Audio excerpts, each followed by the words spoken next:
Rockstar. I like a lot of their games, The particularly only Grand one, Theft Auto. the only one of Grand Theft Auto I ever played was the fifth one. Like that's the only That's alright. the only game. Much. No, but saying that there, like that was the only one that really got me, like storyline wise. Well, Trevor. storyline wise, I think the strongest is still San Andreas My nephew was saying that exactly the same because thing. it's a real proper epic. Hmm. Where like you start off in the not essentially the slums, but like the ghetto of Los Santos, and then you get kicked out, and you have to muck about in the countryside for a while, and then after that you end up in their version of San Francisco, where you try and start up a garage, and you meet Woozy Moo, who's one of the best kind of not really an antagonist, but he's someone that essentially gives you missions, and he's ahead of the Chinese triads in the game. And then after that, you end up in the desert, and you learn how to fly, and you get this airfield and everything. And then you end up in their version of Las Vegas, and there's so many different characters and so many different storylines in there, and it's so cohesive. If one thing I would love more than anything else is for them to re-release San Andreas today with the graphics of Grand Theft Auto 5. I say they will do that. If you think about it, I'd look love at the them amount to of do that. remasters. Like the one I'm really excited for, like I've already got it there, was Crash Bandicoot. Yeah. And now they're doing Spyro. I want a remaster of Vice City, but just because it was pure fun. Vice City originally started off as a Grand Theft Auto 3 kind of port, Yeah. but then they added too much stuff to it, and they were like, oh, we're going to have to release this as a separate game. Yeah. So they did that, and Vice City was the first sort of game I played. Like, I'd seen, and some of the friends that I had back in the day had Grand Theft Auto 3. I had a go at it and stuff, and I thought, it's alright, it's a bit kind of glib and dark and stuff. Vice City was the injection of just adrenaline and colour and fun that it needed. It was such a great game. It was clearly inspired by the likes of Scarface and Miami Vice, because it was set in the 80s, and it was all to do with like drugs and stuff. And it was such a great story. And I loved playing it, but it was very much a lampoon and a spoof and a satire. of that. I'd say that they will eventually, because like I don't know, it seems this year or the last 2 years have just been remaster. Yeah. Another one that was recently there mentioned was, I don't know if you ever played the game Medieval. Yes, yeah. They're remastering that as well. I think they're in talks about remastering Abe's Odyssey, if you've heard of that game. Yeah, I've heard of it. Obviously, yeah. So I'm really excited for that, because these are the games that I grew up playing. No, Crash Bandicoot was the one that really took a lot of my life. Have you heard of the PS1 that they're... Oh, the wee mini, bringing back? The wee mini one? and it even has like Metal Gear Solid Yeah, and all that it's stuff. getting released in about a month's time, I think. I'm in two minds of getting it or not, because like I was the one. Well, it's going to cost 90 quid apparently over here.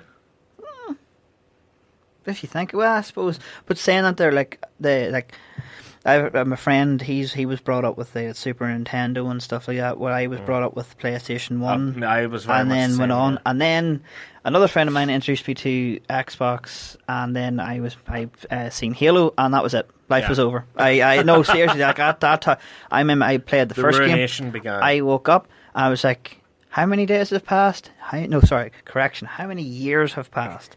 And that's why I can't play the game, because if I play the game, I'll disappear. Yeah. I'll be gone. And suddenly you look out the window and it's daytime. But another exciting thing too was that they're also, I think, releasing a live action TV series of Halo. Right. Now this has been something that they've been going on about for decades. We're meant to have a movie. We never got the movie. The closest we got to was like a wee 4-parter as a kind of like a wee thing for the fourth game. But there's actually a TV series. Ah, yeah, that's great. Shall we round off the evening? Because it's almost 11 o'clock. It's almost sleepy night time for us. So we'll round off a couple of the other big stories here on followingthenerd.com, and then that will see us out. Okay. So this whole Arrowverse crossover shebang, Elseworlds, that is almost upon us. That's starting December, isn't it? I think so. It's the 9th, 10th, and 11th of December is going to be the big Arrowverse crossover this year. Exciting times. So, slight spoilers for those of you out there that are looking forward to this. Close your ears. We know that there's going to be all this nonsense where Oliver Queen is the Flash and Barry Allen's Arrow and stuff. So, a little bit of spoilers have trickled through from this, and a couple of set photos and what have you.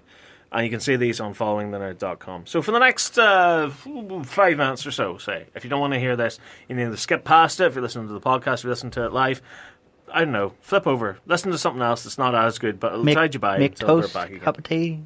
That's right. So, firstly, a leaked image has revealed that the story will have 2 Supermen, Okay. which means that one of them is likely from another world other than the one Supergirl inhabits.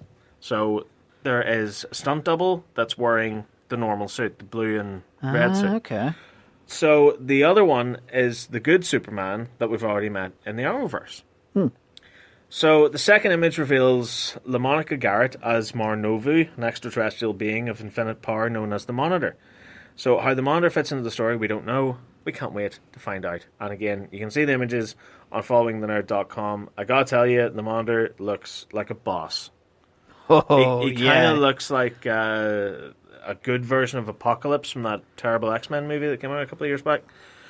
So yeah, the more I'm seeing from this Elseworlds crossover, the more I'm really, really looking forward to it. It's going to be interesting if there's a bad and good Superman. That would be interesting. So we've also got the teaser trailer for the Orville Series 2. Oh, I need to catch up on that. That's kicking off. You need to watch that. I haven't you need to seen sit down and watch the rest of that. episode 7. It's still on my list to watch. So there's a new board game coming out. Guess what's crossing Board over? games still exist? Oh yeah. Okay. But they're more of like a niche thing now. Okay. So there's a new board game coming out, and it's going to cross over the Men in Black and Ghostbusters, because they're both Sony Pictures properties. So IDW Games and Sony Pictures Consumer Products, that's a mouthful and a half, today announced plans to develop a series of tabletop games for both Men in Black and Ghostbusters franchises, including for the first time a crossover miniatures board game featuring both Men in Black and Ghostbusters.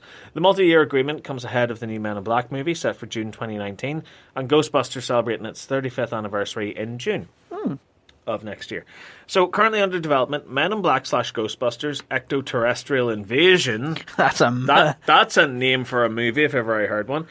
Will be a miniatures loaded board game featuring the world's foremost protectors teaming up to take down a threat unlike any they've faced before. Making up the Ghostbusters team will be Peter Venkman, Egon Spengler, Ray Stans, and Winston Zedmore, and the MIB team will consist of Agents J, K, L, and Z.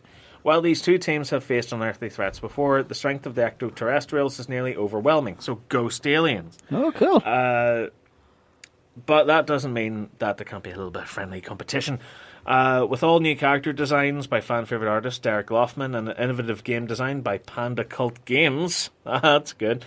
The game features a blend of fast-action dice chucking, take-that card play, and highly detailed sculpted miniatures from Ninja Division. So, yeah, this looks like fun. This is something I've been wanting to see a crossover for a while. Because remember a couple of years ago, there was talk of a Jump Street Men in Black crossover? Yeah, I remember that. I've been waiting for a Men in Black and Ghostbusters crossover that we have never gotten. And now we're getting it, and it's in a board game form. Isn't that great? Yeah?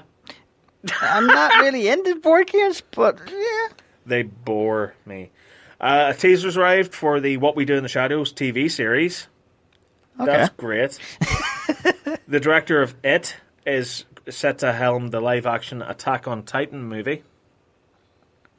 You've upset me now. Attack on Titan, I just could not get into. You don't want to. No. It looks Just no. awful. Just no. As a show. Is it really making it? Yeah.